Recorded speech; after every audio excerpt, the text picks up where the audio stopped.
नहीं नहीं, आप तो गुरु महाराज को समझिए।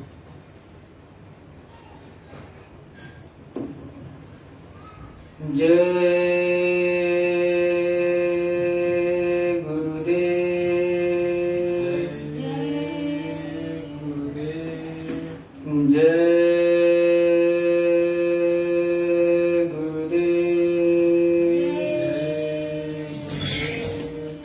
खोज री पिया को निज घट में, खोज री पिया को निज घट में, खोज री पिया को निज घट में, खोज री पिया को निज घट में।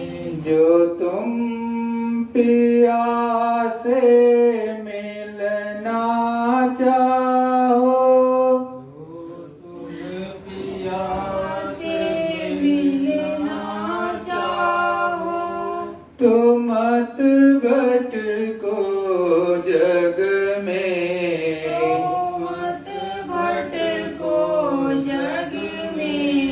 तीरथ बरत करम आचारा, तीरथ बरत करम आचारा। ये अटकावे मग में, ये अटकावे मग में। पंडित काजी भेष सेख सब, पंडित काजी भेष सेख सब। अटक रहे डग डग में, अटक रहे डग डग में। इनके संग पिया नहीं मिलना, इनके संग पिया नहीं मिलना। पिया मिले कहूँ साध समग में, पिया मिले कोई साध समग में। ये तो भूले विषय बास में, ये तो भूले विषय वास में। मर्म धसे इनकी रग रग में, मर्म धसे इनकी रग रग में। जब शतक शांत मिले नहीं तुमको, जब तक शांत मिले नहीं तुमको। खाए टगोरी तो इन ठग में, खाए टगोरी तो इन ठग में। जय गुरुदेव नाम शरण गहो तो, जय गुरुदेव नाम शरण गहो तो। रहो ज्योति जगमग में, चलो ज्योति जगमग में। खोज री पिया को निज घट में, खोज री पिया को निज घट में। खोज री प्रभु को निज घट में, खोज री प्रभु को निज घट में। जय गुरुदेव, जय गुरुदेव। अखंड रूप से विराजमान परम पूज्य स्वामी जी महाराज के चरणों में मेरा कोटि प्रणाम। यहाँ पर उपस्थित एवं ऑनलाइन देख रहे समस्त प्रभु प्रेमियों से मेरा सादर जय गुरुदेव। प्रेमी भाई बहनों, उस मालिक की असीम दया और कृपा जब जब होती है तभी सत्संग सुनने को मिलता है। अहो भाग्य संसार के उन जीवों का जो थोड़ा सा समय निकाल करके सत्संग में पहुंच पाते हैं। ये श्वासें उनकी बहुत महत्वपूर्ण और भाग्यशाली कि जिन श्वासों के ऊपर आपको प्रभु परमात्मा का सच्चा सत्संग सुनने को मिल जाए। क्योंकि जब तक सत्संग मिलेगा नहीं तब तक ये सूरत, ये जीवात्मा जगेगी नहीं। जब सूरत को सच्चा सत्संग सच्चे संत का मिलता है तभी ये जीवात्माएं यहां से जग करके अपने सच्चे घर चलने का प्रयत्न करती हैं। अन्यथा इस संसार में वो अपना समय केवल व्यर्थ करती रहती हैं। क्योंकि सच्चा काम क्या है उन्हें ये नहीं पता। क्योंकि जब अबोध बालक के रूप में एक बच्चा इस संसार में आता है तो किसी से लिप्त नहीं होता, किसी में सम्मिलित नहीं होता, किसी से उसका लगाव नहीं होता। वो एकदम से निर्लिप्त आता है। जब उसको भूख लगती है तब वो केवल रोता है, अन्यथा वो अपने आप में मस्त और मगन रहता है, हंसता है, खिलखिलाता है, लेकिन किसी से उसको कोई लेना देना नहीं होता है। लेकिन धीरे धीरे करके इस संसार से उसका मोह माता पिता के माध्यम से करा दिया जाता है और धीरे धीरे उसको संबंधों की जानकारी दे दी जाती है और वस्तुओं से उसको धीरे धीरे करके लगाव हो जाता है और इस तरह से वो मोह के बंधन में, इस जगत के बंधन में बंध जाता है। जबकि वो शुरू में उसे किसी भी प्रकार के बंधन का ज्ञान नहीं रहता और वो निर्लिप्त रहता है। इसी तरह से ये जीवात्माएं सूरत जब अनामी महाप्रभु के यहाँ से भेजी गई तो ये पूरी तरह से निर्लिप्त थी। लेकिन जो यहाँ के मालिक, उन्होंने जीवात्माओं को जो विषधरा मंडल पर लाए तो उन्होंने अनेक प्रकार के आपको प्रलोभन, लालच दे करके उसमें फंसा दिया। जिस तरह से एक बच्चा एक जगह पर रहता हो और दूसरी जगह ले जाने का प्रयत्न करो तो जल्दी जाता नहीं है, तो उसे आप लालच देते हो किसी न किसी चीज का कि चलो आपको हम ये देंगे, ये खिला देंगे और वहां पर चलो, तो वो लालच बस आपके संग दूसरे स्थान पर चला जाता है और वहीं पर रच बस जाता है और वहीं उसको अच्छा लगने लगता है। इसी तरह से ये सूरतें जब ऊपर से लाई गई तो धीरे धीरे करके इनको अनेक प्रकार का लालच या प्रलोभन दे करके इनको धीरे धीरे करके यहाँ पर फंसा लिया गया और ऐसा फंसाया कि ये जीवात्माएं अब अपने सच्चे पिता को ही भूल गई, अपना सच्चा घर ही भूल गई। तो संत दयाल कहते हैं, अपने गुरु महाराज कहते हैं कि देखो जिस तरह से यहाँ पर आपको फंसाया गया प्रलोभन दे करके, उसी तरह से एक एक प्रलोभनों को हटा करके आपके मन मस्तिष्क से यहाँ से जीवात्मा को निकाला जाएगा और जो आपके कर्म कर्जे हैं वो इसी जीवन काल में, इसी मनुष्य शरीर पर आपको धीरे धीरे धीरे करके भुगता करके खत्म करा देना है। और आप थोड़ी सी कोई दुख तकलीफ होती है तो चिल्लाने लगते हो, लेकिन आपको क्या चाहिए? चिल्लाना नहीं चाहिए, गुरु पर भरोसा रखना चाहिए और अपने सद्गुरु से विनती प्रार्थना करते रहना चाहिए कि हे मालिक, हे सद्गुरु, मुझ पर दया कर दीजिए, मुझे ये दिक्कतें हैं, आप धीरे धीरे करके हमारे इस संकट को भी काट दीजिए और इन कर्मों को हमारे शरीर पर भुगता करके सदा सदा के लिए हमारी सूरत, हमारी जीवात्मा को इस संसार से मुक्त करा करके अपने सच्चे घर सतलोक धाम पहुंचा दीजिए, जो इसका सच्चा निज घर है। जब आप इस तरह की प्रार्थना करोगे तो निश्चित रूप से गुरु कोई अंधा और बहरा नहीं होता है, वो हर चीज से वाकिफ है। हर चीज आपके साथ जो घटित हो रही है उसे वो सब कुछ मालूम है। तो अगर आप कहोगे गुरु महाराज से तो निश्चित कुछ न कुछ दया मिलेगी और आपके कर्म बंधन भी कटते हुए चले जाएंगे।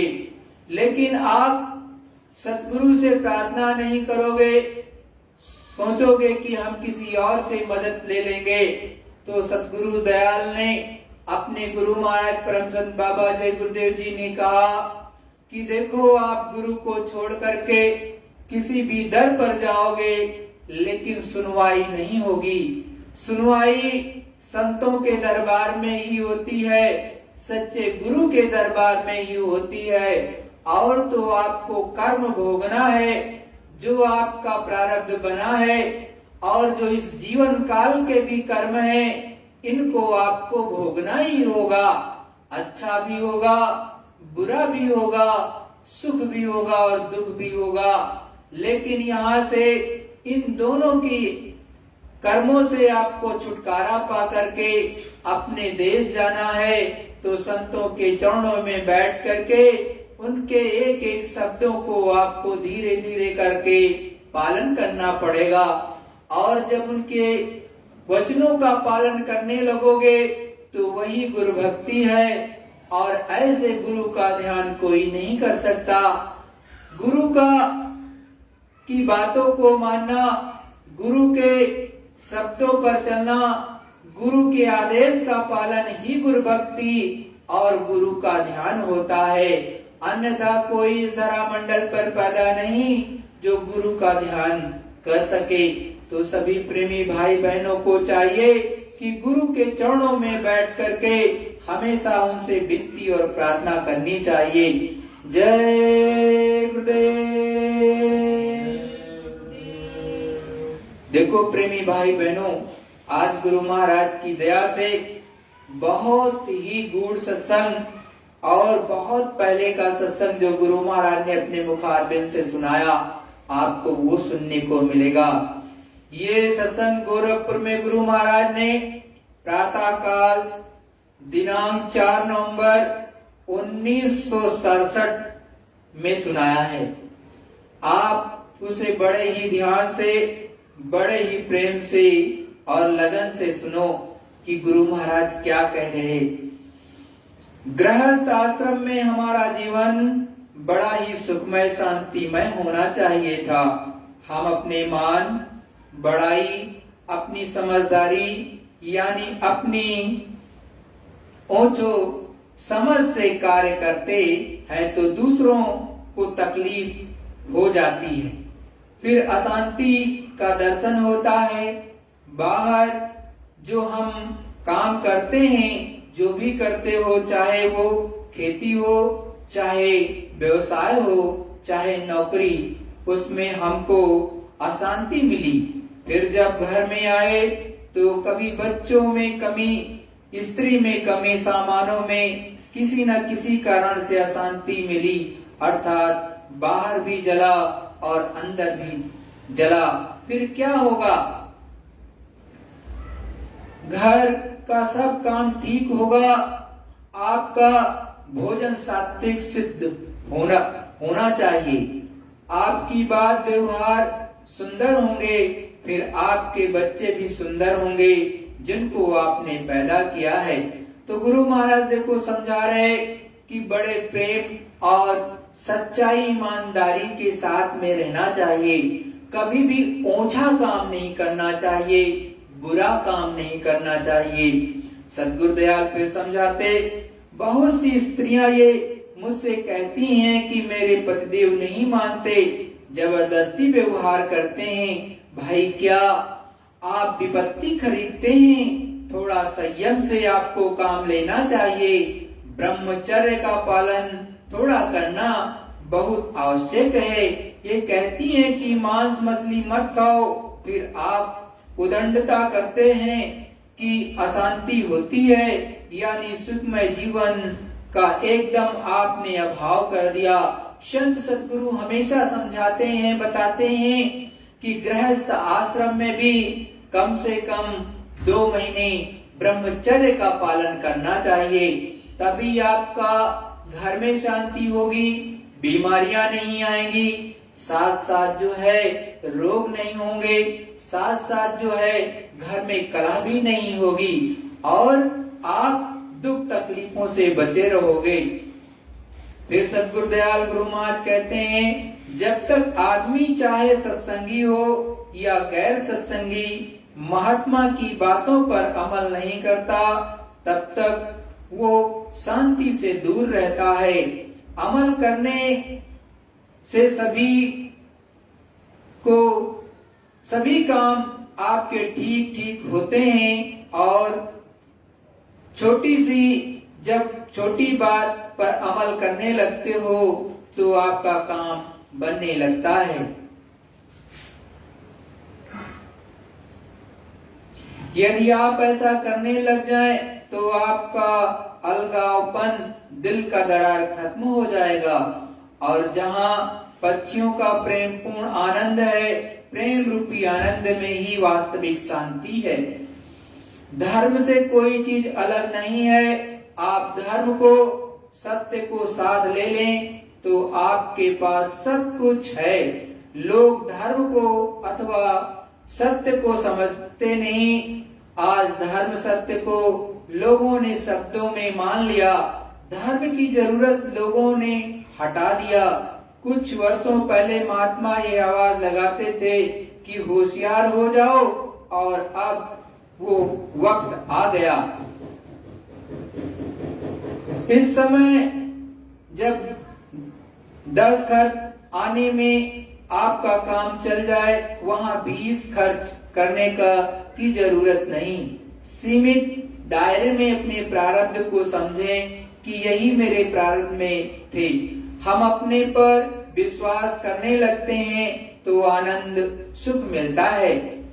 स्त्री आपको मना करती है कि ये काम आपको नहीं करना चाहिए तो आपको मानना चाहिए। शादी के वक्त में आपने प्रतिज्ञा किया था कि हम एक दूसरे की बातों को मानेंगे, राय से काम करेंगे। बहुत सी स्त्रियां ऐसी हैं जो सत्संग में नहीं आना चाहती और पति को भी अलग रखती हैं, और यदि पति आता है तो मना करती हैं। इसका कारण है कि वे सोचती हैं कि पति कहीं भाग न जाए या महात्मा कहीं कोई नुकसान न कर दें। जो स्त्रियां सत्संग से दूर रहती हैं, उनको ये 2-3 बातें भ्रम में, संशय में डाले रहती हैं। अगर ये सत्संग में आने लग जाए तो इनका संशय दूर हो जाए और वे समझ जाएंगी कि महात्मा के दरबार में किसी तरह का कोई नुकसान नहीं होता और बहुत सुख आनंद मिलता है। ये स्त्री पुरुष दोनों को समझ लेना चाहिए। मारपीट से काम नहीं चलने का है। हमारे पास कितने स्त्री पुरुष आए तो बहुत 2-2 वर्ष, 4-4 वर्ष आगे पीछे आए। पहले स्त्री आई तो 4 वर्ष बाद पुरुष आए, और अगर पहले पुरुष आए तो बाद में फिर स्त्री आई। तो देखो गुरु महाराज इसलिए समझा रहे कि बहुत से लोगों को भ्रम होता है कि सत्संग में जाएगा कोई तो वो घर बार छोड़ देगा, बहुत से पुरुष जैसे चले जाते हैं तो स्त्रियों के अंदर ये हो जाता है कि ऐसा ना हो कि बाबा जिसको बाबा बना दें। अरे सच्चा जो सतगुरु होता है, सच्चा महात्मा होता है, वो कभी किसी को साधु बनने के लिए नहीं कहता है। वो यही कहता है कि घर गृहस्थी में रहो, प्रेम मोहब्बत से रहो और घर में ही बैठ करके सच्चा अपनी साधना कर लो, अपना सच्चा सुमिरन कर लो, ध्यान कर लो, भजन कर लो और सुमिरन कर लो और यहीं से निकल चलो। और आपस में लड़ाई भी नहीं होगी, बड़े प्रेम मोहब्बत से रहो, चाहे स्त्री हो पुरुष हो, तो किसी को शंका नहीं करनी चाहिए। ये गुरु महाराज समझा रहे। और पहले ये तो बहुत होता था कि कहते बाबा जी के पास जाओगे तो मोड़ लेंगे, मतलब ये आम चीज है। जो लोग जैसे नागाओं के पास चले जाते हैं लोग, तो भाई उनको नागा बना देते हैं वो, लेकिन सच्चा संत ऐसा नहीं करते। तो वो तो कहते हैं कि देखो आपको बाबा नहीं बनना है, जिसने अपनी इंद्रियों को साध लिया हो वही साधु होता है, जिसने अपनी इंद्रियों को नहीं साधा वो साधु नहीं कहलाता। तो घर गृहस्थी में ही रह करके प्रेम मोहब्बत से आप बाल बच्चों की सेवा करते हुए उस प्रभु परमात्मा को प्राप्त कर सकते हो। जंगल जाने से प्रभु नहीं मिलेगा, क्योंकि सच्चाई ईमानदारी की रोटी आपको खानी है तो मेहनत करके कमा करके लाओगे तो वो फलीभूत होगी।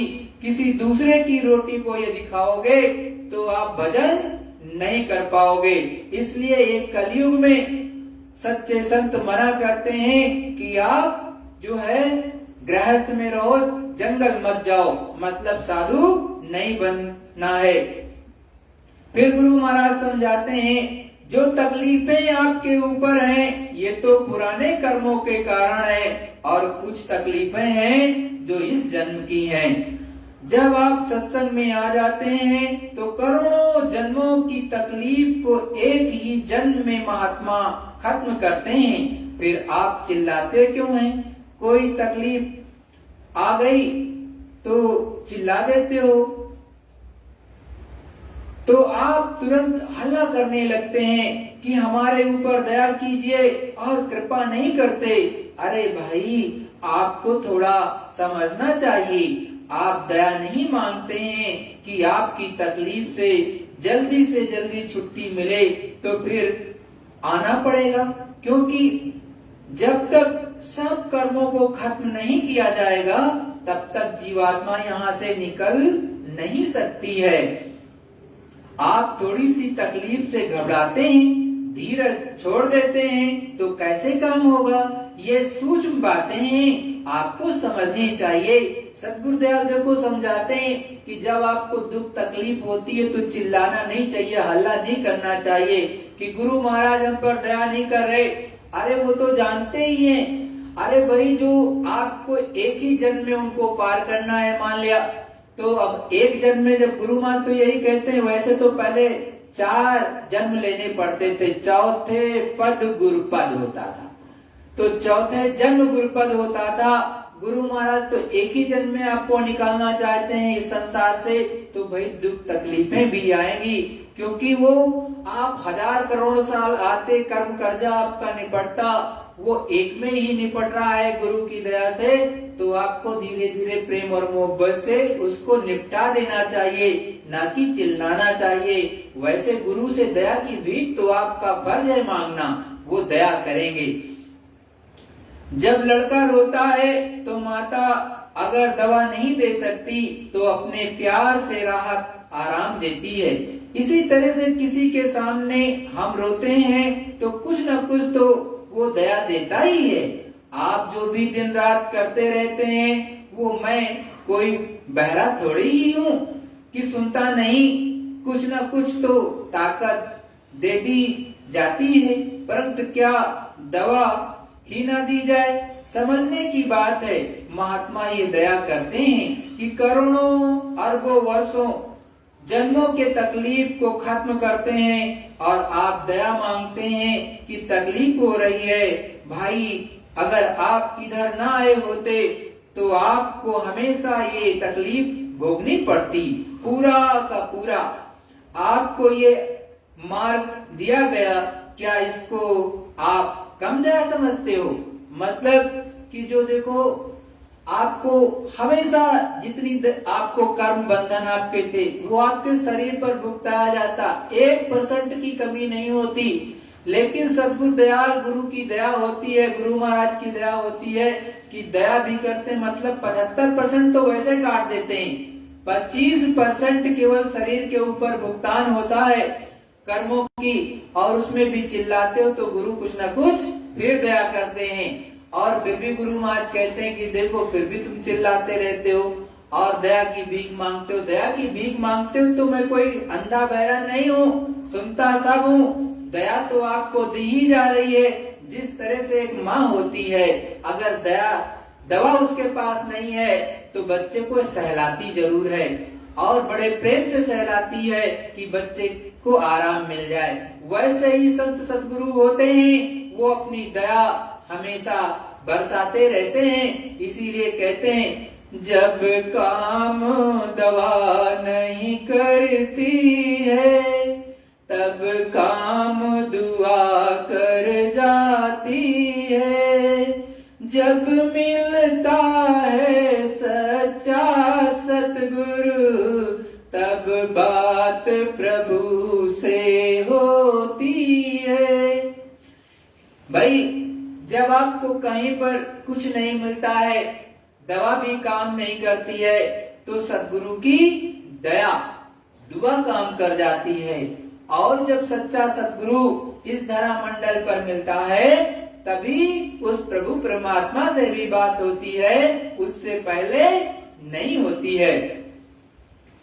फिर सद्गुरु दयाल समझाते हैं और कहते हैं कि बुखार तो मुझे भी आता है, तकलीफें मुझे भी होती हैं। गुरु महाराज स्वयं कह रहे बुखार हमें भी होता है, तकलीफें हमें भी आती हैं, थकावट हमें भी आती है। शरीर जैसे जैसे पुराना होगा शरीर के अवयव ढीले होंगे, थकावट आएगी ही, परंतु उस अमर ज्ञान में अथवा आनंद में थकावट नहीं आती। तकलीफ आए तो बार बार तकलीफ आने से तुमको क्या फायदा होगा? इसीलिए जैसी भी स्थिति हो उसमें गुरु का शुक्राना करते हुए अपना साधन भजन सुमिरन बराबर करते रहना चाहिए। हर तरह की तकलीफों से छूटने का एक ही रास्ता है जो आपको दिया गया है, मतलब जो नाम धन आपको दिया गया है उसके द्वारा ही कर्मों की गंदगी खत्म होगी। हर तकलीफ की दवा आपका सुमिरन ध्यान भजन है, जो गुरु महाराज ने नाम दान दिया केवल उसके माध्यम से। फिर गुरु महाराज आगे समझाते हैं, गुरु कहे खोल कर भाई लग शब्द अनाद जाई। जो परमात्मा के मुखार बिंदु से निकलता है वो शब्द नाम है, वो अनहद है। जो हाथ के पैरों के साज के जो बाजे हैं ये अनहद है, जो बंद कभी नहीं होता, जो निरंतर बजता रहता है, जिसमें निरंतर अमृत टपकता है, वो आनंद नाद के द्वारा यहाँ लाई गई। जब महात्मा आते हैं तो इस नाद के साथ सूरत का संबंध कर देते हैं। शुरू में यहाँ पर कलयुग में कबीर साहब ने इस भेद को प्रकट किया। जो लोग शुरू में नहीं माने वे अपने आत्मा का कल्याण नहीं कर सके। गुरु समझाते हैं कि क्यों नहीं लगते साथ गुरु के। इस किराए के मकान में वो नाद हर समय बजता है, उसके धार से जुड़ो। जिस धार को पकड़कर उतारे गए उसी धार को पकड़कर वापस भी जाना होगा। उस नाद में प्रकाश है, जब नाद को सुनोगे तो अंदर में प्रकाश हो जाएगा। इतनी सरल भाषा में महात्मा समझाते हैं कि स्त्री पुरुष पढ़े अनपढ़ सभी समझ सकते हैं। मैं इनसे पूछता हूँ कि इस इसमें कुछ समझ में आता है तो ये कहती है कि ये समझ में नहीं आता और कुछ देखती सुनती नहीं तो आजकल खेतों का काम छोड़कर यहाँ टाउन हॉल में हम क्यों आती। तो गुरु जब आते हैं तो ये काम बराबर करते हैं। दूसरा रास्ता ऊपर जाने का कभी नहीं रहा, हर समय में यही रास्ता रहा। उबारने वाला यदि कोई रास्ता है तो वो नाद ही है। देखो गुरु महाराज बड़े साफ शब्दों में कह रहे कि उस मालिक से मिलने का, उस प्रभु से मिलने का सच्चा जो रास्ता है वो नाद है। नाद के द्वारा ही आप उस मालिक से, प्रभु से मिल सकते हो और उस तक पहुंच सकते हो। जब तक नाद से आप नहीं जुड़ोगे तब तक आपका कल्याण नहीं होगा, ऊपर नहीं जा सकते। ऊपर से जो शब्द आ रहा उससे धीरे से जुड़ जाओ तो आपकी सूरत उसको पकड़ करके ऊपर चढ़ जाएगी। तो अगर ये नहीं पकड़ोगे तो ऊपर नहीं जा सकते। गुरु महाराज गोरखपुर में ये सत्संग सुना रहे और वहाँ पर टाउन हॉल है उसके अंदर सुना रहे। इसीलिए स्त्रियां कहती भी हैं कि देखो गुरु महाराज अगर हमें कुछ सुनाई नहीं देता, दिखाई नहीं देता तो हम यहाँ पर क्यों आते, क्योंकि खेतों में तो काम बहुत ज्यादा है। तो जब खेतों में उस समय काम बहुत ज्यादा रहा तो स्त्रियां कहती हैं कि हमें आपसे वो दया की धार और शब्द नाद सुनने को मिल रहा, इसलिए हम आपके पास आते हैं सत्संग सुनने के लिए और अपनी सूरत जीवात्मा का कल्याण करने के लिए। बिन शब्द उपाय न दूजा, काया का छूटे न पूजा। जब तक इस काया का ताला नहीं खुलता तब तक जीव किसी उपाय से निकल नहीं सकता और ताला तभी खुलेगा जब नाम यानी शब्द के साथ जुड़ जाएंगे। और ये काम सूरत को नाम के साथ जोड़ने का गुरु करते हैं। इसीलिए जिन्होंने रास्ता पा लिया है उन्हें डट करके कमाई करनी चाहिए। घर घर गुरु दिखलावे, दोनों शब्द पांच बतलावे। गुरु महाराज कहते हैं गुरु सबका भेद बताते हैं, नाम का, स्थान का, रूप का पूरा भेद गुरु देते हैं। अंदर में दरवाजा है, वहाँ सूरत को गुरु पहुँचाते हैं और आगे ले जाते हैं और साथ साथ ले जाते हैं, सुनाते भी हैं, दिखाते भी हैं। और कितना प्यार है कि साथ साथ ले जाते हैं। सचखंड अखंड देश जहाँ असत्य नाम है ही नहीं वहाँ गुरु ले जाते हैं। वहाँ गुरु घर घर के अंदर गुरु बताते हैं 2 वर्ष और 4 वर्ष में सभी को जरूर चढ़ जाना चाहिए। और जिन्होंने मेहनत किया कितने ही चढ़ गए जो यहाँ बैठे हैं। आप आलस करेंगे तो आप पीछे पड़े रह जाएंगे। इसीलिए अगम भेद को पाकर कमाई मेहनत और मशक्कत के साथ करने की जरूरत है। हम आपके लिए इतनी मेहनत करते हैं और मेरे लिए समझकर ही इतनी थोड़ी सी मेहनत आप कर दीजिए, आप सब दुखों से छूट जाएंगे। देखो गुरु महाराज स्वयं क्या कहते हैं कि आपको नामदान दे दिया गया, 2-4 सालों में ही कमाई कर लेनी चाहिए। और 1967 में गुरु महाराज समझा रहे कि इसमें से अनेक चढ़ गए, मतलब अनेक आते जाते हैं, इसमें से उन्होंने प्राप्त कर लिया। तो हमको आपको भी सोचना चाहिए कि इतने वर्षों से केवल गफलत में घूम रहे हैं, मतलब मेहनत की तो कहीं नहीं कहीं कमी कर ही रहे हैं। हमको जितना मेहनत करना चाहिए उतना नहीं कर रहे, इसीलिए तो दिखाई नहीं देता, इसीलिए तो सुनाई नहीं देता, इसीलिए तो प्रभु के दर्शन नहीं हो रहे। तो गुरु महाराज समझा रहे 2-4 साल में ही, क्योंकि गुरु महाराज ने भी बहुत कम समय में, क्योंकि दादा गुरु महाराज से उनका सानिध्य मुश्किल से 2-4 साल ही रहा। उसके बाद तो उन्होंने अपना शरीर छोड़ दिया था और 2-4 साल के अंदर ही अपने गुरु महाराज ने पूर्ण प्राप्ति की थी। आप पता कर लेना। तो वैसे ही आपको भी 2-4 साल में ही जल्दी से जल्दी लग करके ऊपर की चीजों को प्राप्त कर लेना चाहिए, जिससे आपका जब नाद शब्द खुल जाएगा, आप जुड़ जाओगे तो सेकंडों में चले जाओ, सेकंडों में उतर आओ, और नहीं तो इस दुनिया में गफलत में फंसे रहो। फिर गुरु महाराज आगे समझाते हैं, धुन में अब सूरत लगाओ, इस घर से उस घर जाओ। इस 84 के फजीहत तकलीफ से बचना है तो जिस घर को छोड़कर आप यहाँ आए, उस घर को धुन शब्द नाम को पकड़कर उलट चलो। मृत्यु और जन्म के समय ये समझदार आदमी बड़ी ही तकलीफ होती है। महात्मा बार बार समझाते हैं कि वो नाम, वो देश अगम और अपार है, बहुत बड़ा है, हर जगह पर वो आवाज रहती है, पर तू उससे दूर रहता है, फिर कल्याण कैसे होगा।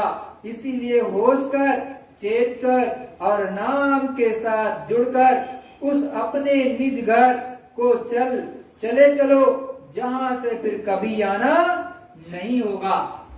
फिर सद्गुरुदयाल समझाते हैं, वो घर है अगम अपारा, 10वें के पार निहारा। सद्गुरुदयाल फिर समझा रहे, सत्यलोक जो तुम्हारा घर है वो आंखों के नीचे नहीं, आंखों के परे, पिंड के परे, अंड के परे, ब्रह्मांड के परे, 10वें द्वार के परे है, वहां चलो।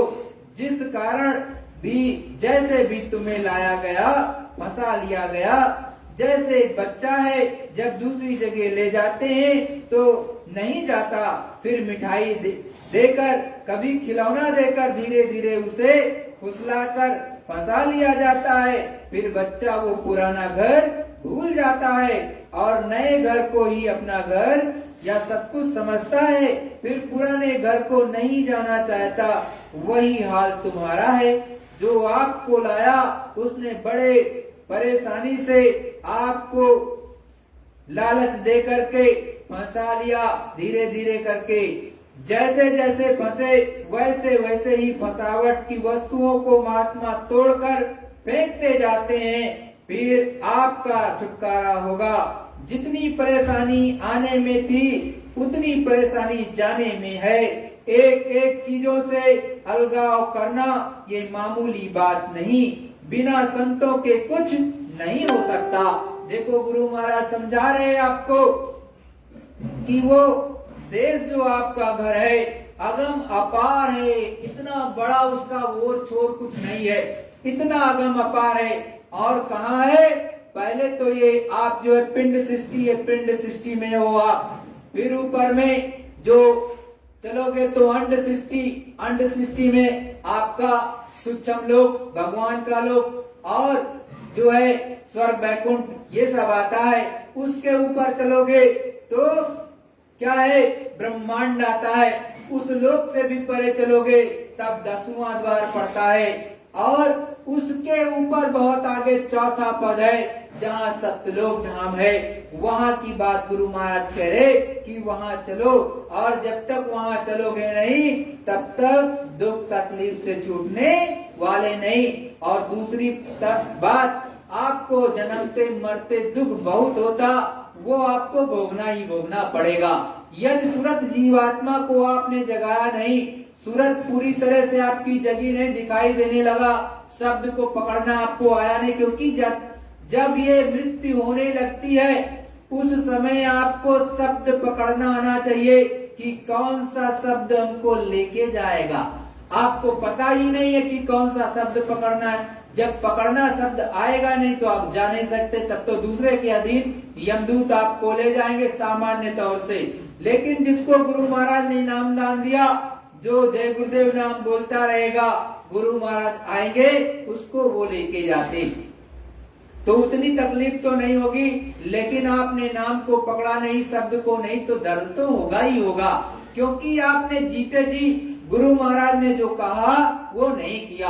आप केवल दुनिया में ही लगे रहे कि सब कुछ मेरा, सब कुछ मेरा, अंत में छोड़ के चले गए। शरीर भी नहीं है आपका, तो दुनिया का सामान भी आपका क्या। फिर सद्गुरु दयाल समझाते, बिन में हर गुरु नहीं पावे, बिन शब्द हाथ नहीं आवे। कोई कितना ही दुनिया में अंधो ग्रंथों को रट ले, विद्वान हो जाए या कुछ और कर ले, लेकिन बिना गुरु दया के नाम नहीं मिलेगा। और जब शब्द नहीं मिलेगा तो कल्याण नहीं होगा। हम लोग बिना मेहर दया के चाहते हैं, ये नहीं कभी हुआ ना कभी होगा। ये वस्तु तो तभी मिले सकती है जब गुरु की कृपा होगी। मतलब जो लोग सोचते हैं कि हम ग्रंथ पढ़ लेंगे, कोई भी ग्रंथ पढ़ लेंगे, सदग्रंथ पढ़ लेंगे, पाठ कर लेंगे, खूब कर लेंगे और हम रट लेंगे, उससे हम मुक्ति मोक्ष प्राप्त हो जाएगा, तो ये कदापि संभव नहीं है।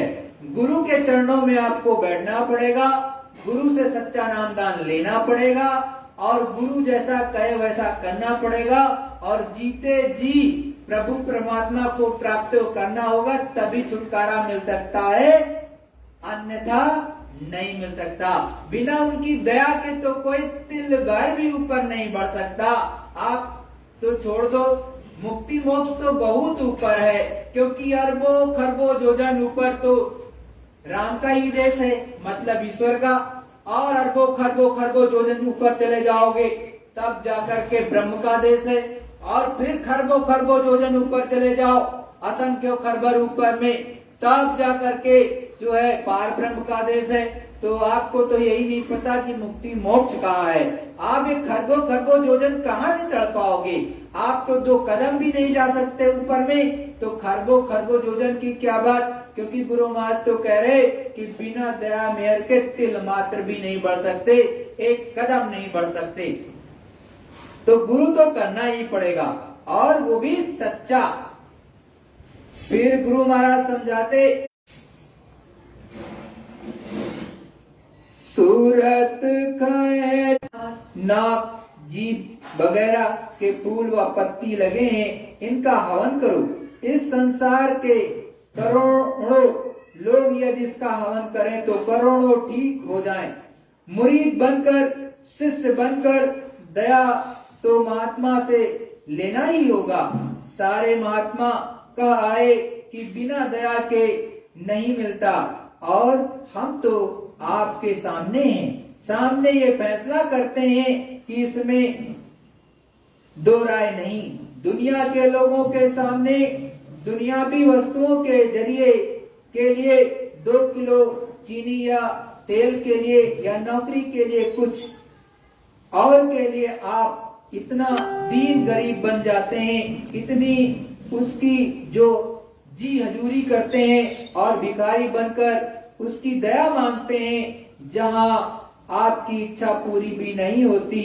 और महात्माओं के दरबार में इतनी बड़ी दौलत जो देते हैं, वहां आप अपने सभी आंकड़ों को लेकर आते हैं। जरा सोचने की बात है, जिस दरबार में यदि तनिक भी गरीब दीन बन गए तो सदा सदा के लिए छुटकारा मिल जाता है, वहां तो आप अकड़े रहते हैं, और जहां रोने धोने की जगह है वहां दीन होते हैं। अरे रो, गरीब बनो तो महात्मा के दरवाजे पर यहाँ सुनवाई होगी, तो सब जगह सुनवाई होगी।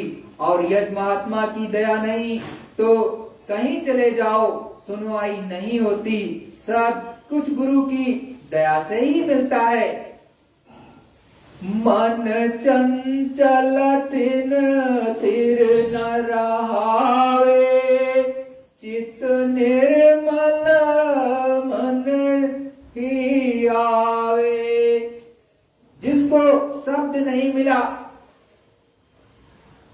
उसका चित्त चंचल और अपवित्र रहता है, चंचल होता है और मन निर्मल नहीं होता है।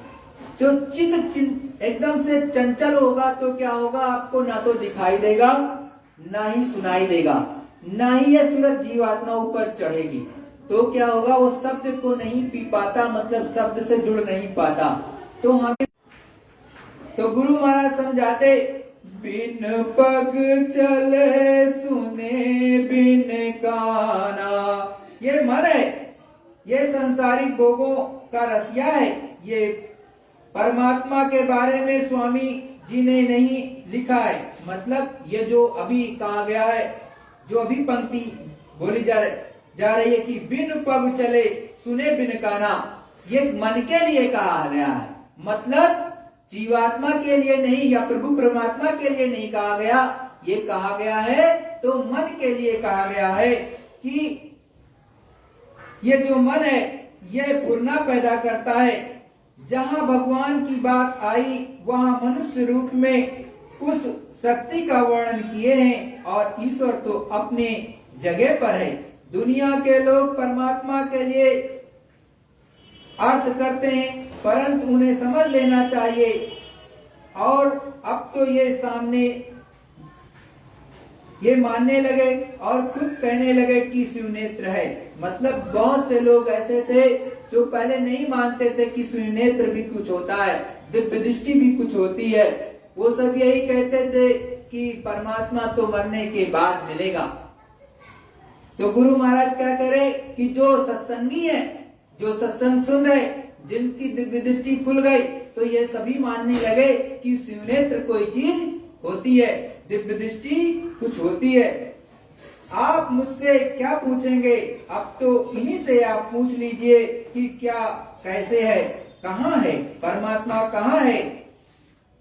जो भी पूछना हो आपको ये बता देंगे।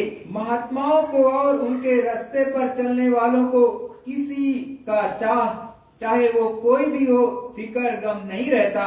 वह सदा सत्य को जो आंखों अपने देखते हैं कहते हैं। पीछे भी लोगों ने कहा, मतलब जो सच्चा संत होता है और जो सच्चे सदगुरु के सच्चे बच्चे होते हैं, शिष्य होते हैं, वो किसी से मतलब नहीं रखते। और जो सच में उनको दिव्य दृष्टि से, शिव नेत्र से, ज्ञान चक्षु से दिखाई देता है, सुनाई देता है, उसको वो कहते जाते हैं, बताते जाते हैं।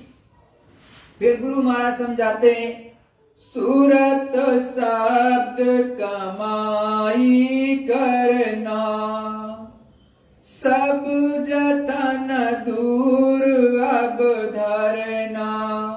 कभी नागा मत करना। योग यानी किसी से मिल जाना, अर्थात परमात्मा से सूरत को जोड़ना। इस कार्य को रोज करना। जो गुरु ने तरीका दिया उसकी कमाई खूब करना। दुनिया के और जितने काम है उनका जतन मत करो, उनको अलग रख देना और इस काम को तुम कर लेना। इस कमाई का फल जल्दी मिलता है, इसका जतन करो, बाकी जतन अलग करो। फिर गुरु महाराज समझाते हैं आगे, जतन बिस पर धरना, आलस करे कभी न फिरना। अब गुरु महाराज समझाते हुए कहते हैं कि निश्चय यानी पक्का इरादा करके, आलस त्याग करके कमाई करो। निश्चय कर ले कि आज 3 घंटा हम ये काम करेंगे, मतलब भजन करेंगे। और आप सो जाते हो और समय निकल गया। जब समय निकल गया तो आपने तो निश्चय करके किया ही नहीं। जब किया नहीं तो चुपचाप समय चला गया। अब समय चला गया तो क्या, अब तो पूरा दिन है नहीं, अब तो नौकरी चाकरी है तो नौकरी पर भागोगे सुबह उठ करके। अब तो रात्रि का टाइम था, 3 घंटे होता है, तब विशेष दया मिलती है। तब मन सूरत कुछ काम करता है, मतलब मन रुकेगा, सूरत कुछ काम करेगी। ये सार सार सब गाया, संतन मत भास सुनाया।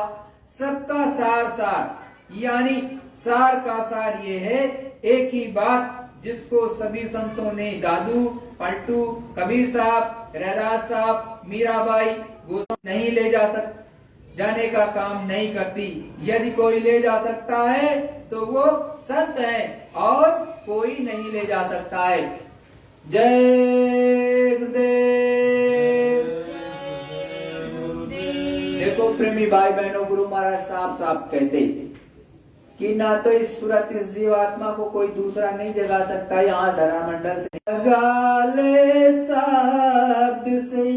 सतगुरु दयाल बड़े साफ शब्दों में कहते हैं, आपको तज देना चाहिए आलस्यता, काहली, इन सबको छोड़ देना चाहिए। निद्रा भी कम, आपके अंदर आपको कम सोना चाहिए। एक साधक को 4 घंटे, हद से हद, ये तो गुरु महाराज के शब्द हैं, बहुत ज्यादा तो 5 घंटे कर लो। अब 5 घंटे को 8 घंटे में ना बदल लो कि डॉक्टर साहब ने तो 8 घंटे कहा है। डॉक्टर साहब तो आपसे 10% वो सत्य बताते, बड़ी बात है। संत महात्मा तो आपके सच्चे ही तैसी होते हैं और आपको कहते 4 घंटा अगर आप साउंड स्लीप सो जाओगे तो आपकी नींद पूरी हो जाएगी, और नहीं तो 8 घंटे भी ऐसे करवट बदलते रहो तो नहीं पूरे होने वाली।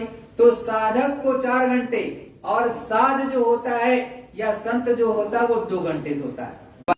आप क्या करते हो, दुनिया को में ही फंसे रखते हो। गुरु महाराज ने अभी आपको समझाया कि सब छोड़ दो, उतना करो जितना जरूरी है। शरीर को चलाने के लिए, आपका परिवार चलाने के लिए जितना जरूरी है उतना करो, बाकी प्रारब्ध में लिखा है मिलेगा तो उतना ही जितना लिखा है, बाकी तो मिलेगा नहीं। हविस चाहे जितनी करो।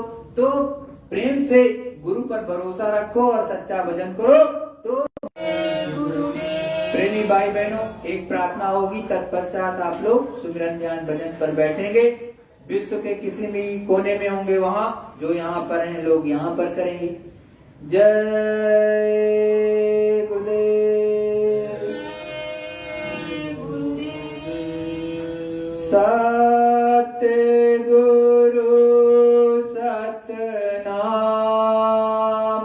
तुमको कोटि न सूरज चांद सितारे, रोम रोम में करे उजाले, रोम रोम में करे उजाले, सत्य पुरुष करतार तुम सितारे, अरे वो सूरज चांद सितारे, रोम रोम में करे उजाले, रोम रोम में करे उजाले, अलख पुरुष करता सितारे, अरे वो सूरज चांद सितारे, रोम रोम में करे उजाले, रोम रोम में करे उजाले, अगम पुरुष करतार तुम शशि